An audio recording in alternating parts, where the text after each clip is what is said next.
اعوذ باللہ من الشیطان الرجیم بسم اللہ الرحمن الرحیم الصلاۃ والسلام علیکہ یا رسول اللہ صلی اللہ علیہ وآلہ وسلم. السلام علیکم ورحمۃ اللہ وبرکاتہ.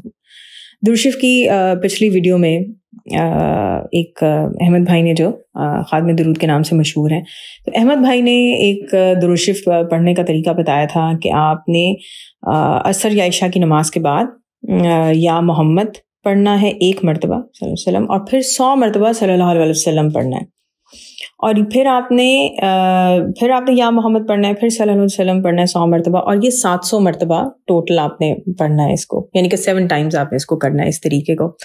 تو اس ویڈیو کے ساتھ کچھ مشاہدات بھی 2 بہنوں کے ہم نے بتائے تھے کہ کس طرح انہیں حضور پاک صلی اللہ علیہ وسلم کی زیارت ہوئی. تو اس ویڈیو کو سننے کے بعد ایک ہماری درود شریف کی فیملی کی بہن ہے، تو انہوں نے پھر آج مجھے وائس نوٹ بھیجا، اور بہت وہ خوش تھیں اور ایکسائٹیڈ تھیں، اور احمد بھائی کا بہت شکریہ بھی ادا کر رہی تھی. تو وہ کہہ رہی تھی کہ جب میں نے یہ ویڈیو سنی تو مجھے تھا کہ میں یہ عمل ضرور کروں، کیا پتہ مجھے بھی کچھ مشاہدہ ہو یا میرے نصیب کھلے اور مجھے حضور پاک کی زیارت ہو، یا کچھ بھی اچھا ایسا مشاہدہ یا کچھ فیل ہو اس طرح کی بات. تو وہ کہتی ہیں کہ میں نے عشاء کی نماز کے بعد میں نے بھی جس طرح یہ طریقہ آپ نے بتایا تھا اس طرح پڑھا، اور کہتی ہیں کہ پھر جب رات سوئی ہوں تو خواب میں نے کیا دیکھا کہ میں ایک بہت کھلی جگہ پر ہوں، سفید آسمان ہے اور بہت جیسے روشن آسمان ہے. تو کہتی ہیں جب میں آسمان کی طرف نظر اٹھاتی ہوں تو آسمان جو ہے وہ بھرا ہوتا ہے، اور ہر جگہ پہ لکھا ہوتا ہے محمد صلی اللہ علیہ وسلم. اور کہتی ہیں جس طرف بھی آسمان پہ میں نظر ڈالتی ہوں وہاں پہ مجھے یہ لکھا نظر آتا ہے. اور اس کے ساتھ جو ایک اچھی سی بات ہے وہ تھی کہ اتنا روشنی کا احساس تھا کہ آسمان کھلا روشن محسوس ہو رہا ہے، یعنی کہ خواب میں بھی وہ کہتی ہیں کہ وہ یہ چیز فیل کر سکتی تھیں. اور ساتھ میں کہتی ہیں جب آسمان پہ نظر ڈالتی تھی تو محمد صلی اللہ علیہ وسلم کبھی ایک رنگ میں لکھا نظر آتا تھا. انہوں نے کافی ان بہن نے اپنے وائس روم سے سارے ہی رنگ تقریباً گنوائے کہ میں نے یہ رنگ میں محمد صلی اللہ علیہ وسلم لکھا دیکھا، پھر میں نے اس رنگ میں دیکھا، نیلا، ہرا، ہر رنگ میں. اور وہ کہتی ہیں کہ بس میں دیکھتی جاتی تھی، اور ایک ہوتا ہے نا سرشاری کا احساس ہوتا ہے، خوشی کا احساس ہوتا ہے کہ آپ کو یقین نہیں آ رہا ہوتا کہ آپ کیا دیکھ رہے ہیں، آپ کیا ایکسپیرئنس کر رہے ہیں. تو یہ ان کا مشاہدہ تھا، اور وہ کہہ رہی تھیں کہ میں سوچ بھی نہیں سکتی تھی کہ میں 1 مرتبہ یہ عمل کروں گی تو مجھے اتنا خوبصورت مشاہدہ ہوگا.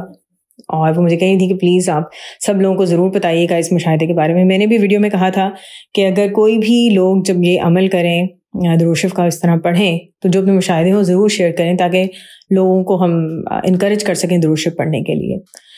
اور ساتھ میں وہ احمد بھائی کا بھی بہت شکریہ ادا کر رہی تھیں، اور وہ کہہ رہی تھیں کہ مجھے اس خواب کو دیکھنے کے بعد مزید اس بات کا احساس ہوا ہے. اور خاص طور پر انہوں نے ایکچولی یہ بات بولی کہ احمد بھائی نے یہ طریقہ بتایا اور ان کی وجہ سے مجھے یہ مشاہدہ ہوا اتنا خوبصورت. تو یقیناً احمد بھائی کی کوششیں جو ہیں وہ حضور پاک صلی اللہ علیہ وسلم کی بارگاہ میں مقبول ہیں، اور اللہ تعالیٰ کی خاص رحمت و نظر کرم ہے ان کے ساتھ درود شریف کے پیغام کو پھیلانے میں. انشاءاللہ نیکسٹ ویڈیو میں ایک بہن کا مشاہدہ شیئر کروں گی کہ جنہوں نے درود شریف لکھنا شروع کیا تو انہوں نے کیا ایکسپیرئنس کیا. اس ویڈیو میں تو ابھی سب کے لیے یہی پیغام ہے کہ آپ لوگ درود شریف بہت زیادہ پڑھیں، اور جب آپ درود شریف پڑھیں تو اس بات کا یقین رکھیں کہ آپ جو بھی دعا مانگیں گے آپ کی وہ دعا پوری ہو یا نہ ہو، لیکن اللہ تعالیٰ درود شریف پڑھنے والے کے حق میں ہمیشہ بہترین کرتے ہیں. کبھی کبھار ہمیں لگتا ہے کہ ہم نے درود شریف پڑھا ہے اور ہم نے یہ دعا مانگی ہے تو یہ دعا قبول نہیں ہوئی. کیوں قبول نہیں ہوئی؟ کیونکہ اسی میں آپ کے لیے بہتری ہوتی ہے. ہمیں اس کو کبھی کبھار وہ بہتری نظر نہیں آتی. آپ دیکھیں کتنی ویڈیوز میں اس طرح کے ہم واقعات بیان کر چکے ہیں کہ انسان اپنے لیے کچھ مانگ رہا ہوتا ہے، لیکن اللہ تعالیٰ اس کو جس چیز سے نوازتے ہیں، پہلے تو انسان تھوڑا سا پریشان ہوتا ہے، لیکن پھر بعد میں اللہ تعالیٰ آپ پر یہ راز کھول دیتے ہیں کہ اگر تمہاری دعا قبول نہیں ہوئی تو اسی میں تمہارے لیے بہتری تھی، اور جو تمہیں دیا گیا ہے وہ تمہارے لیے بہترین ہے. اللہ تعالیٰ نے قرآن شریف میں بھی اس بات کو بیان کیا ہے کہ ہو سکتا ہے کہ جو تم مانگ رہے ہو وہ تمہارے حق میں بہتر نہ ہو.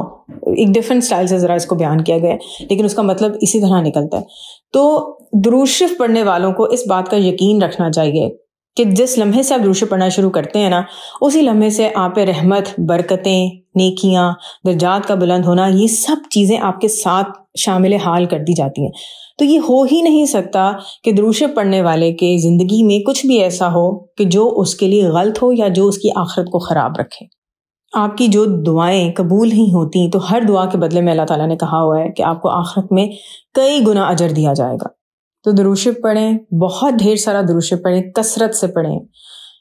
وضو ہے، نہیں ہے وضو، کوئی عذر ہے آپ کو، تب بھی درود شریف پڑھیں. درود شریف ہر حال میں قبول ہوتا ہے، مقبول ہوتا ہے. بہت دفعہ لوگ کہتے ہیں کہ فوکس کر کے درود شریف نہیں پڑھا جاتا تو کیا کریں، پھر ہم پڑھنا چھوڑ دیتے ہیں. نہیں، پلیز پڑھنا مت چھوڑیں، ٹھیک ہے.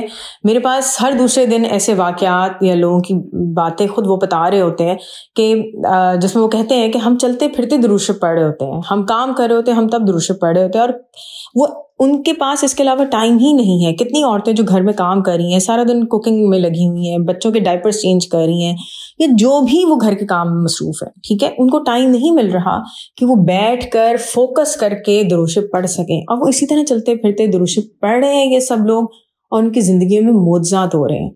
بہت سارے ایسے بھی مشاہدات ہیں کہ جو میں آج تک آپ لوگوں کو کبھی سنا نہیں سکی، کیونکہ بعض لوگ منع کر دیتے ہیں اور بعض لوگوں کی پرائیویسی کا بھی خیال رکھنا ہوتا ہے. اگر وہ مشاہدات میں بیان کر دوں تو اگر ایک ہی خاندان کے لوگ وہ سن رہے ہیں تو وہ جان جائیں گے کہ یہ واقعہ کس کے ساتھ ہوا ہے.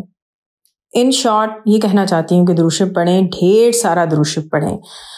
شیطان آپ کے دل میں ہو سکتا ہے کوئی وسوسے لائے، اوہ تم درود شریف پڑھنا چھوڑ دو، اس وقت وضو نہیں ٹھہر رہا تمہارا، اس وقت یہ حالت ہے، وہ حالت ہے، ابھی شور مچا ہوا ہے، بچے شور مچا رہے ہیں. لیکن نہیں، آپ درود شریف پڑھیں، منہ میں پڑھیں، دل میں پڑھیں. کاؤنٹ کر سکتے ہیں تو کاؤنٹ کریں، نہیں کر سکتے تو کوئی بات نہیں، درود شریف پڑھیں، درود شریف مت چھوڑیں. ملٹیپل ٹائمز میں نے آپ لوگوں کو یہ بھی شیئر کیا ہے کہ ایسے ایسے لوگ کہ جو 10 سال 20 سال بہت سارے وظیفے ٹرائی کر چکے ہوتے ہیں، وہ چند مہینے یا 1 سال درود شریف پڑھتے ہیں تو ان کو وہ کچھ ملتا ہے جو ان کو وہ وظائف کرنے سے نہیں ملا ہوتا. تو زندگی کو آسان رکھیں. میں تو ابھی تک یہی سمجھ پائی ہوں کہ درود شریف ایک ایسا وظیفہ ہے کہ اگر خالی آپ اسی کو واحد وظیفہ بنا کے رکھیں تو آپ کو اس کے علاوہ کسی اور وظیفے کی ضرورت نہیں ہے، چاہے وہ کوئی دینی معاملہ ہو یا دنیاوی معاملہ ہو. آپ کے معاملوں میں ہمیشہ آسانی ہوگی اور اللہ تعالیٰ کی رحمت اور حضور صلی اللہ علیہ وسلم کی نظر کرم شامل حال ہوگی. تو نہ صرف خود درود شریف پڑھیں بلکہ دوسرے لوگوں کو بھی درود شریف پڑھنے کی دعوت دیں. اگر آپ کے بچے جو چھوٹے ہیں، جو بولنا سیکھ رہے ہیں، ان لوگوں کو درود شریف چھوٹا سا صلی اللہ علیہ وسلم یا کوئی بھی درود شریف سکھائیں، تاکہ پھر انہیں درود شریف کی عادت رہے گی. درود شریف ان کی زندگی کا ایک امپورٹنٹ حصہ رہے گا، کیونکہ بچپن سے انہوں نے سیکھا ہوگا، وہ اس کو کبھی بھولیں گے نہیں. ایک خاتون کی مجھے بات یاد آتی ہے، وہ کہتی تھیں کہ میں اپنے بچوں کے نصیب کی طرف سے بے فکر ہوں، اس لیے کیونکہ میں نے اپنے بچوں کو درود شریف پڑھنے کی عادت ڈال دی ہے. سبحان اللہ، دیکھیں کتنی خوبصورت بات ہے. تو درود شریف کی دعوت دوسرے لوگوں کو دیں، اپنے بچوں کو سکھائیں، جو آپ کے ارد گرد لوگ ہیں ان کو درود شریف کے واقعات اور مشاہدات سنائیں تاکہ وہ انسپائر ہوں اور درود شریف پڑھیں. وہ درود شریف پڑھیں گے تو اس کا کریڈٹ بھی آپ کو ملے گا. اور درود شریف کو لکھیں بھی ضرور. اگر آپ لیٹس اسیوم آپ درود ابراہیم پڑھتے ہیں، آپ درود ابراہیم نہیں لکھ سکتے تو آپ مختصر درود شریف لکھیں صلی اللہ علیہ وآلہ وسلم. اس کی بھی بہت فضیلت اور بہت برکات ہے الحمدللہ. دعا ہے کہ اللہ تعالیٰ ہمیں دنیا اور آخرت دونوں جہاں میں پل پل میں حضور پاک صلی اللہ علیہ وسلم کی محبت اور قرب عطا کریں. آمین ثم آمین. الصلاۃ والسلام علیکہ یا رسول اللہ صلی اللہ علیہ وآلہ وسلم. السلام علیکم ورحمۃ اللہ وبرکاتہ.